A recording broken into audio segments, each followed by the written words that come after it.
ಮುಖ ಇಟ್ಕೊಂಡು ಮಾಡ್ತಾರೆ. ಕನ್ನಡ ಮುಖ ನೋಡ್ಕೊಂತ ಹೇಳ್ರಿ, BJP ಅವ್ರಿಗೆ ಹೋಗಿ ಕನ್ನಡಿಯಲ್ಲಿ ಮುಖ ನೋಡ್ಕೊಂತ ಹೇಳ್ರಿ, ಇಲ್ಲಾರು ಮೋದಿ ಮುಖ ನೋಡಿ ಮೋದಿಗೆ ನಮಸ್ಕಾರ ಮಾಡಿರಿ ಅಂತ ಹೇಳ್ರಿ. ಅವ್ರಿಗೆ 50 ರೂಪಾಯಿ ಸಿಲಿಂಡರ್ ರೇಟ್ ಜಾಸ್ತಿ ಆಗ್ಯದ, ಡೀಸೆಲ್ ರೇಟ್ ಪೆಟ್ರೋಲ್ ರೇಟ್ ಅವ್ರು ಜಾಸ್ತಿ ಮಾಡಿದಾರ. ಅಲ್ಲಿ ಅದನ್ನ ಬಿಡಪ್ಪ, 50 ರೂಪಾಯಿ ಸಿಲಿಂಡರ್ ರೇಟ್ ಜಾಸ್ತಿ ಮಾಡಿದಾರಲ್ಲ, 400 ಇದ್ದು 1200 ಆಯ್ತು. ಈಗ ಮತ್ತೆ 50 ರೂಪಾಯಿ ಜಾಸ್ತಿ, ಮತ್ತೆ ಪೆಟ್ರೋಲ್ ಡೀಸೆಲ್ ರೇಟ್. ಅದನ್ನ ಕೇಳ್ರಿ. ಅದಕ್ಕೆ BJP ಅವ್ರಿಗೆ ಅವರು ಹೋರಾಟ ಮಾಡೋದು ಕರೆಕ್ಟ್ ಅದ. ಅವ್ರಿಗೆ ಹೋರಾಟ ಕಾಂಗ್ರೆಸ್ ವಿರುದ್ಧ ಬೇಡ, ಕೇಂದ್ರ ಸರ್ಕಾರ ನರೇಂದ್ರ ಮೋದಿ ವಿರುದ್ಧ ಹೋರಾಟ ಮಾಡ್ರಿ ಅಂತ ಹೇಳಿ ನಾವು ಸಲಹೆ ಕೊಡ್ತೀವಿ. ಸರ್ ಈಗ ಸರ್ ಬಿಜಾಪುರದಾಗ ಏನಿದೆ ಸರ್, ಯತ್ನಾಳ್ ವಿರುದ್ಧ ಒಂದು ಆಡಿಯೋ ಬಂದಿದ ತಕ್ಷಣ ಒಂದು ಆತಂಕ ಇದೆ ಸರ್ ಜನರಿಗೆ. ನೋಡಿ, ಕಾನೂನು ಎಲ್ಲರಿಗೂ ಅನ್ವಯ ಆಗ್ತದೆ. ಯತ್ನಾಳ್ ಅವರು ಇವತ್ತೊಂದು ದಿವಸ ಏನು ಮಾತನಾಡಿದಾರ ಮುಸ್ಲಿಂ ಪೈಗಂಬರ್ ಬಗ್ಗೆ, ಅದು ಕೂಡ ಅವ್ರು ಮಾತನಾಡಬಾರ್ದಾಗಿತ್ತು. ಅದು ಸರಿಯಾದದ್ದಲ್ಲ. ಯಾವುದೇ ಧರ್ಮವನ್ನು ಹೇಳಿಸಿ ಬೈಯುವಂಥದ್ದು ಮತ್ತು ಯತ್ನಾಳ್ ಅವ್ರ ಮೇಲೆ ಏನು ಥ್ರೆಟ್ ಮಾಡಿದಾರಲ್ಲ, ಅದು ಕೂಡ ತಪ್ಪು. SP ಅವ್ರ ಜೊತೆ ಮಾತನಾಡಿದ್ದೇನೆ. ಎರಡೂ ಇದರಲ್ಲಿ ಒಂದು ದಿವಸ ಕೇಸಸ್ ಆಗ್ತದೆ, ತನಿಖೆ ಆಗ್ತದೆ. ಅವ್ರಿಗೇನು ಸೂಕ್ತ ಪ್ರೊಟೆಕ್ಷನ್ ಕೊಡ್ತೀವಿ. ಆದರೆ ಯತ್ನಾಳ್ ಅವರು ಇದೆಲ್ಲವನ್ನು ಕೂಡ ತಾವೇ ಆಹ್ವಾನಿಸುವಂಥದ್ದು, ಮೈ ಮೇಲೆ ಹಾಕೊಳ್ಳುವಂಥದ್ದು. ದೇವ್ರ ಬಾಯಿ ಕೊಟ್ಟನೋ ಏನು ಬೇಕಾದ ಮಾತನಾಡಿ ಇವತ್ತು ದಿವಸ ಮೈ ಮೇಲೆ ಹಾಕೊಳ್ಳುವಂಥದ್ದು. ಇದರ ಅರ್ಥ ನಾನು ಅವ್ರ ಮೇಲೆ ಏನು ಇದು ಮಾಡಿದ ಅದನ್ನು ನಾನು ಡಿಫೆಂಡ್ ಮಾಡ್ಕೋತಾ ಇಲ್ಲ. ಅದಕ್ಕೆ ತನಿಖೆ ಆಗ್ತದೆ, ಅವ್ರಿಗೆ ಸೂಕ್ತ ರಕ್ಷಣೆ ಕೊಡ್ತೀವಿ. ಆದರೆ ಯತ್ನಾಳ್ ಅವರು ಇಂಥವು ಮಾತಾಡೋದು ಕೂಡ ಬಂದ್ ಮಾಡಬೇಕು. ಪೈಗಂಬರನ್ನು ಬೈಯುವಂಥದ್ದು, ಇದು ಮಾಡುವಂಥದ್ದು. ಯಾಕಂದ್ರೆ ಅವ್ರಿಗೂ ಭಯ ಅದ, ಅವರು ಬೈತಾರೆ, ಭಾಳ ಕೆಟ್ಟ ಬೈದಿದ್ದಾರೆ. ಮೊನ್ನೆ ನಿಮ್ಗೆ ಒಬ್ರಿಗೆ ಬೈಯಕ್ಕೆ ಬರಲ್ಲ, ಅವ್ರಿಗೂ ಬೈಯಕ್ಕೆ ಬರ್ತದೆ. ಅದಕ್ಕೆ ನಾನು ಸಲಹೆ ಕೊಡ್ತೀನಿ ಯತ್ನಾಳ್ ಅವರ, ನೀವು ಒಂದು ಒಳ್ಳೆ ಮಂತ್ರದಿಂದ ಬಂದಂಥವ್ರು, ಎಲ್ಲ ಇತಿಹಾಸ ನಿಮ್ಮಲ್ಲಿ ಹಿನ್ನೆಲೆ ಇದೆ. ಈಗ ರಾಜಕೀಯವಾಗಿ ಮಾತಾಡೋದು ಬೇರೆ, ಟೀಕೆ ಟಿಪ್ಪಣಿಗಳು ಬೇರೆ. ಆದರೆ ಈ ರೀತಿ ನೀವು ಹಗುರವಾಗಿ ದೇವ್ರ ಬಗ್ಗೆ, ಅವರ ಧಾರ್ಮಿಕ ಭಾವನೆಗಳಿಗೆ ಧಕ್ಕೆ ಕೊಡುವಂಥದ್ದು, ಇದೆಲ್ಲನೂ ಕೂಡ ಮಾತನಾಡಬಾರ್ದು. ಈಗ ಅವ್ರು ಮಾತಾಡಿದ ನಿಮ್ಮ ಮರ್ಯಾದೆ ಏನು ಉಳಿತದೆ? ಅದಕ್ಕೆ ಅವರಿಗೆ ಪ್ರೊಟೆಕ್ಷನ್ ಕೊಡುವಂಥದ್ದು ಎಲ್ಲನೂ ಕೂಡ ಆಗ್ತದೆ ಎಂದು ಅವ್ರಿಗೆ ನಾವು ಸೂಕ್ತವಾದಂಥ SP ಹೇಳಿದ್ದೀನಿ, ಪ್ರೊಟೆಕ್ಷನ್ ಕೊಡ್ತೀವಿ. ಮತ್ತು ಅದನ್ನು ಯಾರ್ಯಾರು ಅಂತ ಅವ್ರಿಗೆ ತಿಂಡಿಸ್ ಕೊಲೆ ಮಾಡುವಂಥ ಹಂತಕ್ಕೆ ಹೋಗ್ತೀವಿ ಅಂತಂದವ್ರು ಅವ್ರ ಮೇಲೆ ನಿಶ್ಚಿತವಾಗಿ ಅವ್ರ ಮೇಲೆ ಕ್ರಮ ಕೈ ಕೊಡ್ತೀವಿ. ಅದು ಯತ್ನಾಳ್ ಅವರು ಕೂಡ ಇದನ್ನ ಬಂದ್ ಮಾಡ್ಬೇಕು. ಸರಿಯಾದದ್ದಲ್ಲ, ಶೋಭೆ ತರುವಂಥದ್ದಲ್ಲ. ಇನ್ನಾದರೂ ಅರ್ಥ ಮಾಡ್ಕೊಡ್ರಿ. ಊರಿಂದ ಇವತ್ತು ಬೆಳಿಗ್ಗೆ ಕಾಪಿ ಬಂದದ. ಈಗ ಬೆಳಿಗ್ಗೆ ಕಾಪಿ ಬಂದದ. ನಾನು ಅದನ್ನು ತೆಗೆದು ನೋಡಿಲ್ಲ. ಯಾಕಂದ್ರೆ ನೋಡಿದಿರಲ್ಲ ಜನ ಎಲ್ಲ, ರಾತ್ರಿ ನಾನು ಬೆಳಗಾವಿನಿಂದ ಬರೋದ್ರಾಗ ರಾತ್ರಿ 2:30 ಗಂಟೆ ಆಯಿತು. ಈಗ ನಾನು ತೆಗೆದು ನೋಡಿಲ್ಲ. ತೆಗೆದು ನೋಡಿದ್ಮೇಲೆ ನಿಮ್ಗೆ ಹೇಳ್ತೇನೆ ಅಂತ. ಹೌದು, ಅಧ್ಯಯನ ಮಾಡಿ ಮತ್ತು ನಾವೆಲ್ಲ ಅದನ್ನು ಅರ್ಥ ಮಾಡ್ಕೋಬೇಕಲ್ಲ. ಅರ್ಥ ಮಾಡಿಕೊಂಡು 17ನೇ ತಾರೀಕಿಗೆ ಸಭೆ ಅದ, ಸಂಪುಟ ಸಭೆ, ವಿಶೇಷ ಸಂಪುಟ ಸಭೆ. ಅದು ಒಂದೇ ಚರ್ಚೆ ಆಗ್ತದೆ. ಅವಾಗ ನಮ್ಮ ಅಭಿಪ್ರಾಯಗಳನ್ನ ಹೇಳ್ತೀವಿ. ಯಾರು ಅವ್ರವ್ರ ಅಭಿಪ್ರಾಯಗಳನ್ನ ಹೇಳಿದಾರ. ನೋಡ್ಲಾರ್ದೆ ಹೇಳೋದು ಬೇರೆ, ನೋಡಿ ಹೇಳೋದು ಬೇರೆ. ಈಗ ಕಾಪಿ ನಮ್ಗೆ ಕೊಟ್ಟಿದಾರ, ಅದನ್ನು ನೋಡ್ತೀವಿ. ನೋಡಿ ಮತ್ತೆ ನಮ್ದು ಏನೇನು ಡೌಟ್ಸ್ ಇದಾವೆ ಅಲ್ಲೆಲ್ಲ ಕ್ಲಾರಿಫೈ ಮಾಡ್ಕೋತೀವಿ, ಚರ್ಚೆ ಮಾಡ್ತೀವಿ. ಕ್ಯಾಬಿನೆಟ್ನಲ್ಲಿ ಚರ್ಚೆ ಮಾಡಿ ಮುಂದೆ ಅಂತಿಮ ನಿರ್ಧಾರ ಮಾಡ್ತೀವಿ. ಸರ್, ಈಗ ಚರ್ಚೆ ಮಾಡಿ ಅಧ್ಯಯನ ಮಾಡಿದ್ರೆ ಅಧ್ಯಯನಗಳಿಗೆಲ್ಲ ಕಾಪಿ ಕಳಿಸಿದಾರಲ್ಲ, ಅಂದ್ರೆ ಇದ್ರ ಮೇಲೆ ಜನರಿಗೆ ಏನು ಅಭಿಪ್ರಾಯ ಇದೆ ಅದನ್ನು ಸಂಗ್ರಹಣೆ ಮಾಡಿ ಆಮೇಲೆ ನೋಡಿ. ಈಗ ನೋಡ್ಲಾರ್ದೆ ಈಗ ಮಾತಾಡೋದು ಭಾಳ ತಪ್ಪಾಗುತ್ತೆ. ನಾನು ನೋಡಿಲ್ಲ, ಒಳಗಡೆ ಏನಿದೆ ನನಗೆ ಗೊತ್ತಿಲ್ಲ ಏನ್ರಿ. ಸ್ವಲ್ಪ ನಿಮ್ಮ ಅದರ ಮಾಧ್ಯಮದಲ್ಲಿ ಬಂದಿದ್ದು, ಪತ್ರಿಕೆಯಲ್ಲಿ ಬಂದಿದ್ದು ನೋಡಿದ್ದೀವಿ. ಅದು ಎಷ್ಟರ ಮಟ್ಟಿಗೆ ಸತ್ಯ ಅದ ಲಿಂಗಾಯತರ ನೋಡಿ. ಅದನ್ನು ಹೇಳ್ತೀನಿ.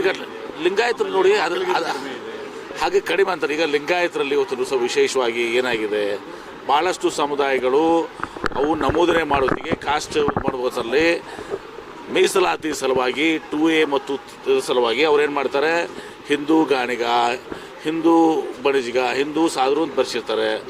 ಆ ಜನಸಂಖ್ಯೆಯಲ್ಲಿ ಇವತ್ತು ದಿವಸ ಅದರಿಂದ ಕಡಿಮೆ ಆಗ್ತದೆ. ಅದನ್ನೆಲ್ಲ ಹಿಡ್ಕೊಂಡ್ರೆ ಇವತ್ತು ದಿವಸ ಲಿಂಗಾಯತರ ಪಾಪ್ಯುಲೇಷನು 1 ಕೋಟಿಗಿಂತ ಮೇಲೆ ಹೋಗ್ತದೆ. ಸೊ ಈ 3-4-5 ಸಮುದಾಯಗಳು ಅವಕ್ಕೆ ಪರ್ಯಾಯ ಈಗ ಇದು ಆಗೋದ್ರಿಂದ ಈಗ ಅವ್ರನ್ನ 3Bದಾಗ ಸೇರಿಸ್ಬೇಕಾ, ಅಥವಾ ಅವ್ರನ್ನೆಲ್ಲ 2Aದಾಗ ಮುಂದುವರ್ಸ್ಕೊಂಡ್ರು ಕೂಡ ಕೌಂಟ್ನಲ್ಲಿ ತಗೊಳ್ಬೇಕಾ? ಹೆಡ್ ಕೌಂಟ್ನ ನಮಗೇನಾಗಿದೆ, ಈಗ ಮೀಸಲಾತಿಯವರು ಎಲ್ಲೇ ತೊಗೊಳ್ಳಿ, ಹೆಡ್ ಕೌಂಟ್ನಲ್ಲಿ ಬರಬೇಕು ಎಲ್ಲರೂ ಕೂಡ. ಅಂದರೆ ಕನಿಷ್ಠ ಪಕ್ಷ ನಾನು ಹೇಳಿದ್ದಲ್ಲ, ಈಗ ಕೆಲವೊಂದು 2Aದಲ್ಲಿದ್ದಾವೆ. ಹಿಂದೂ ಗಾಣಿಗ, ಹಿಂದೂ ಬಡಜಿಗರು, ಹಿಂದೂ ಸಾಧರು, ಕುಂಬಾರ, ಹಿಂಗೆ ಮಾಲಿಗಾರ, ಹಿಂಗೆಲ್ಲನೂ ಕೂಡ ಇದ್ದಾವೆ. ಅವರೆಲ್ಲ 2Aದಲ್ಲಿದ್ದಾರೆ. ಆ 2Aದಲ್ಲಿದ್ದವರು ಅವರು ಲಿಂಗಾಯತ, ವೀರಶೈವ ಅಥವಾ ವೀರಶೈವ ಲಿಂಗಾಯತ ಯಾವುದು ಕೂಡ ಬರ್ಸಿಲ್ಲ. ಲಿಂಗಾಯತ ಅಂತ ಬರ್ಸಿಲ್ಲ. ಅವರೆಲ್ಲರೂ ಬರ್ಸಲ್ಲ. ಹಿಂದೂ ಗಾಣಿಗರು, ಹಿಂದೂ ಸಾಧರು ಅಂತ ಬರ್ಸಿದ್ರಿಂದ ಅವರೆಲ್ಲನೂ 2Aದಾಗ ಉಳಿತಾರೆ. ಆ ಜನಸಂಖ್ಯೆ ನೀವು ತಗೊಂಡ್ರೆ ಅದೊಂದು ಜನಸಂಖ್ಯೆ ಅದೇ ಒಂದು 25 ಲಕ್ಷ ಆಗುತ್ತಾ. ಸೊ ಹೀಗಾಗಿ ಲಿಂಗಾಯತ ಜನಸಂಖ್ಯೆ ಒಂದು ದಿವಸ 1 ಕೋಟಿಗಿಂತ ಜಾಸ್ತಿ ಇದೆ. ಈಗ ನಮ್ಮ ಮುಂದಿರುವಂಥ ಸಮಸ್ಯೆಗಳು ಅದನ್ನು ಅಧ್ಯಯನ ಮಾಡಿದ್ಮೇಲೆ ನಾವು ತಿಳ್ಕೊತೀವಿ. ಅದೆಲ್ಲವನ್ನು ಕೂಡಿಸಿ ಇವತ್ತೊಂದು ದಿವಸ ಏನು ಅವ್ರನ್ನ ಅಲ್ಲೇ ಇಟ್ಕೊಂಡು ಕೌಂಟ್ ಮಾಡುವಂಥದ್ದು ಒಂದು ಭಾಗ, ಅವ್ರಿಗೆ ಇದನ್ನು ಮಾಡುವಂಥದ್ದು ಅವ್ರು ಲಿಂಗಾಯತ ಉಪಪಂಗಡಗಳು, ಅದು ಅರ್ಧ ಪರ್ಸೆಂಟು ಕೂಡ ಬೇರೆ ಗಾಣಿಗರಿದ್ದಾರೆ, ನಾನ್ ಲಿಂಗಾಯತ ಗಾಣಿಗರಿದ್ದಾರೆ, ನಾನ್ ಲಿಂಗಾಯತ ಸಾಧುರಿದ್ದಾರೆ. ಅವ್ರು ಏನೋ ಒಂದು ವ್ಯವಸ್ಥೆಯನ್ನು ಮಾಡಬೇಕಾಗ್ತದೆ. ಅದನ್ನು ನಾನು ಕ್ಯಾಬಿನೆಟ್ನಲ್ಲಿ ಮಾತಾಡಿ ಒಟ್ಟಾರೆ ಇವತ್ತು ಲಿಂಗಾಯತ ಜನಸಂಖ್ಯೆ ಯಾಕೆ ಕಡಿಮೆ ಆಗಿದೆ ಅಂದರೆ ಅದು ಯಾರ್ದೂ ತಪ್ಪಲ್ಲ, ಕಾಂತರಾಜವ್ರ ತಪ್ಪಲ್ಲ, ಯಾವುದೂ ತಪ್ಪಲ್ಲ. ನಾವು 2A ಮೀಸಲಾತಿಗಾಗಿ ಮತ್ತು ರೆಡ್ಡಿ ಕಮ್ಯುನಿಟಿಗೆ ತಗೊಳ್ಳಿ, ಲಿಂಗಾಯತ ರೆಡ್ಡಿಗಳು ಹಿಂದೂ ರೆಡ್ಡಿ ಅಂತ ಬರ್ಸಿರ್ತಾರೆ, 3A ಹೋಗಿರ್ತಾರೆ, ಅವ್ರನ್ನ ಇವೆಲ್ಲನೂ ನಾವು ತೆಗೆದುಕೊಂಡು ನೋಡಿದಾಗ ಲಿಂಗಾಯತರ ಪಾಪ್ಯುಲೇಷನು ಇನ್ನೂ ಕನಿಷ್ಠ ಒಂದು 25, 35, 40 ಲಕ್ಷ ಆಗ್ತದೆ. ಹೀಗಾಗಿ 1 ಕೋಟಿಗಿಂತ ಜಾಸ್ತಿ ಆಗ್ತದೆ ಒಂದು ದಿವಸದಂತ. ಇವ್ರನ್ನ ಯಾವ ರೀತಿ ನಾವು ಈಗೇನು 3Bಗೆ ತಂದಿದ್ದಾರಲ್ಲ ಅಲ್ಲಿ ತರಬೇಕಾ, ಅದಕ್ಕೆ ಆ ಸಮುದಾಯಗಳು ಒಪ್ತಾರ ಇಲ್ಲ ಗೊತ್ತಿಲ್ಲ, ಯಾಕಂದ್ರೆ 2Aದಲ್ಲಿದ್ದಾರೆ. ಸೊ ಅಥವಾ ಅಲ್ಲಿನೇ 2Aದಲ್ಲಿ ಅವ್ರನ್ನ ಇಟ್ಟು ಅವ್ರನ್ನ ಇವ್ರು ಲಿಂಗಾಯತ ಉಪಪಂಗಡಕ್ಕೆ ಹೋಗಿ ಕೌಂಟ್ ಮಾಡಿ ಇದು ಮಾಡಬೇಕಾ, ಇದೆಲ್ಲನೂ ಕೂಡ ಇದೆ. ಮಸ್ಟು ಸರಳವೂ ಕೂಡ ಇಲ್ಲ, ಯಾಕಂದ್ರೆ ಆ ಸಮುದಾಯಗಳು ಒಪ್ಪಬೇಕಲ್ಲ ಏನ್ರಿ. ಸೊ ಹೀಗೆ ಅದನ್ನು ನಾವು ಅಲ್ಲಿನೂ ಕೂಡ ಕ್ಯಾಬಿನೆಟ್ ಚರ್ಚೆ ಮಾಡ್ತೀವಿ. ಮತ್ತು ನಾವು ಅಲ್ಲೇ ಇಟ್ಕೊಂಡು ಅಲ್ಲೇ 2Aದಾಗೆಲ್ಲ ಆ ಸಮುದಾಯಗಳು ಉಟ್ಕೊಂಡು ಅವ್ರನ್ನ ಲಿಂಗಾಯತರಂತ ಪರಿಗಣಿಸಿ ಲಿಂಗಾಯತ ಅದರಲ್ಲಿ ಇದು ಮಾಡಿ ನಮಗೆ ಬಂದಿರುವಂಥದ್ದು ಈಗ ಎಷ್ಟು ನಮ್ಮ ಜನಸಂಖ್ಯೆ ಅಂಥೇಳಿ ಜನಸಂಖ್ಯೆನ ಅವಾಗ ಅವೆಲ್ಲನೂ ಕೌಂಟ್ ಆಗಿರೋ ಸುಮ್ಮನೆ 35-40 ಲಕ್ಷ ಜಾಸ್ತಿ ಆಗ್ತದೆ, 25 ಆಗ್ಬೋದು, 35 ಆಗ್ಬೋದು, 40 ಆಗ್ಬೋದು. ಹೀಗಾಗಿ 1 ಕೋಟಿಗಿಂತ ಜಾಸ್ತಿ ಲಿಂಗಾಯತ ಹೋಗ್ತದೆ. ಇದನ್ನು ತನಿಖೆ ತೋರ್ಸೋಕ್ಕೆ ಕಾರಣ ನಾವು ಇದ್ದೀವಿ, ನಾವು ಕಾರಣ ಇದ್ದೀವಿ. ನಾವು 2A ಮೀಸಲಾತಿ ಲಿಂಗಾಯತದ ಬರ್ಸಿ ನಮಗೆ ಮೀಸಲಾತಿ ಸಿಗಲ್ಲ, ಹಿಂದೂ ಗಾಣಿಗರ ಅಂತ ಬರ್ಸಿದ್ರೆ ಮೀಸಲಾತಿ ಸಿಗ್ತದೆ, ಹಿಂದೂ ಸಾಧು ಅಂತ ಬರ್ಸಿದ್ರೆ ಸಿಗ್ತದೆ, ಹಿಂದೂ ಲಿಂಗಾಯತ ಸಾಧು ಅಂತ ಬರ್ಸಿದ್ರೆ ಸಿಗಲ್ಲ ಏನ್ರಿ. ಹಿಂದೂ ಬಣಿಜಿಗರ ಅಂತ ಬರೆದ್ರೆ ಸಿಗಲ್ಲ, ನಮಗೆ ಮೀಸಲಾತಿ ಸಿಗ್ತದೆ. ಹಿಂದೂ ಲಿಂಗಾಯತ ಬಣಿಜಿಗರ ಅಂತ ಬರೆದು ಸಿಕ್ಕದ, ಲಿಂಗಾಯತ ಪದ ಉಪಯೋಗಿಸಿದ್ರೆ ಅದು ಆ ಮೀಸಲಾತಿ 2A ಸಿಕ್ಕಲ್ಲ. ಲಿಂಗಾಯತ ರೆಡ್ಡಿ ಅಂತ ಬರ್ಸಿದ್ರೆ ಅವ್ರಿಗೆ 3A ಮೀಸಲಾತಿ ಸಿಕ್ಕಲ್ಲ. ಇಲ್ಲೇ ಇದ್ದಾರೆ ನೋಡಿ ವಕೀಲರಲ್ಲೇ, ಅವ್ರು ಲಿಂಗಾಯತ ರೆಡ್ಡಿಗಳು, ಅವ್ರ ಪರಿಸ್ಥಿತಿ ಹಿಂಗಿದೆ. ಸೊ ಹೀಗಾಗಿ ಇದೆಲ್ಲನೂ ಕೂಡ ಐದರ್ ನಾವು ಅವ್ರನ್ನ 3Bದಾಗ ತರಬೇಕು. 3Bದಾಗ ಬರ್ಲಿಕ್ಕೆ ಆ ಸಮುದಾಯಗಳು ಬಹುತೇಕ ನನ್ನ ಪ್ರಕಾರ ಒಪ್ಪೋದಿಲ್ಲ ನನ್ನ ಪ್ರಕಾರ. ಅವ್ರು ಅಲ್ಲಿನೇ ಅವ್ರನ್ನ ಕೌಂಟ್ ಮಾಡುವಂಥದ್ದು ಆಗಬೇಕು. ಕೌಂಟ್ ಮಾಡಿದರೆ ನಮಗೆ ಅಷ್ಟೇ ನಮ್ಮ ಜನಸಂಖ್ಯೆ ಏನಾದಾಗ ನಮ್ಮ ಪೊಲಿಟಿಕಲ್ ಸ್ಟ್ರೆಂತ್ಗೂ ಬೇಕಾಗ್ತದೆ. ಎಲ್ಲೇನು ಮುಚ್ಚಿ ಮರೆಯಲ್ಲ, ಎಲ್ಲರೂ ಮಾಡ್ತಾರೆ. ಬೇರೆಯವ್ರಿಗೆ ಇದಕ್ಕೆ ನಾವು ಗೌರವಿಸೋಣ, ಇದಕ್ಕೆ ನಮ್ಮದೇನೋ ಅಪೇಕ್ಷೆ ಇಲ್ಲ. ನಮ್ಮದು ಇವತ್ತು ದಿವಸ ಜನಸಂಖ್ಯೆ ಏನಿದೆಲ್ಲ ಇದು more than 1 crore ದಾಟ್ತದೆ. 1 crore 10 lakh ಆಗ್ಬೋದು, 20 ಲಕ್ಷ ಆಗ್ಬೋದು, ಜಾಸ್ತಿನೇ ಆಗ್ಬೋದು. ನಾನು ಹೇಳಿದ್ರೆ ಯಾಕೆ ಅನ್ನೋದು ನಿಮ್ಗೆ ಹೇಳಿದ್ದೀನಿ. ಈಗ ಇದನ್ನೆಲ್ಲರೂ ಚರ್ಚೆ ಮಾಡ್ತೀವಿ. ಇದಕ್ಕೇನಾದ್ರು ಪರ್ಯಾಯ ಮಾರ್ಗ ಇದೆಯಾ, ಒಟ್ಟರು ಒಂದೇ ಹೆಡ್ನಾಗ ತರಬೇಕು ಅನ್ನೋದು ಅದಕ್ಕೆ ಕಷ್ಟ ಇದೆ. ಯಾಕಂದ್ರೆ ಆ ಸಮುದಾಯಗಳು ಒಪ್ಪಲಿಕ್ಕಿಲ್ಲ,